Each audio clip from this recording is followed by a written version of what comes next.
Zaidi ya familia 50 kutoka wadi ya Chesikaki, eneo bunge la Mlima Elgon, kaunti ya Bungoma zimeachwa bila makazi, huku mimea yao ikiharibiwa na kupoteza mifugo baada ya mafuriko yaliyosababishwa na mvua kubwa. Wakazi hao katika vijiji vya Chesio, Kapkong na Kimama wamesema kuwa matukio hayo sio mageni katika eneo hilo, wakidai kuwa kwa miaka mitatu wamekuwa wakikumbwa na changamoto hiyo. Sasa wanatoa wito kwa serikali kuwatafutia makazi mbadala wahame, kisha milima ya Chesio kutengwa nafasi ya kupanda miti. Chifu wa eneo hilo Chesikaki amewahimiza wakazi hali kadhalika wanaoishi katika maeneo hayo kuhama ili kuepuka maafa kama ilivyoshuhudiwa mwaka 2024 ambapo familia moja ilipoteza watoto watatu.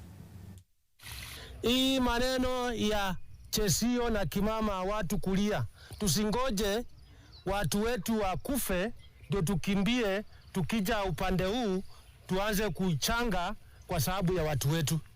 Mimi nataka kuomba Mheshimiwa Rais ya kwamba hawa watu wa Chesio wapewe mashamba ambayo inastahili, waishi bila hatari yoyote.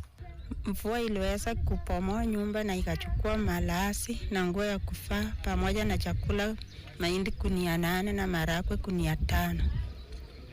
Hata vile nakaa hivi sina mbele wala nyuma. Kuku nazo zilipelekwa na maji.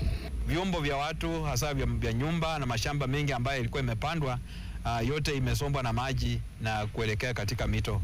Nataka kusema kama chifu wa eneo hili kwamba nataka nitahadharisha na pia niwaombe wakaaji wangu kwamba wahamie sehemu salama ambazo zitawezesha kwamba wasipate maafa kulingana na madhara ya maji haya mengi.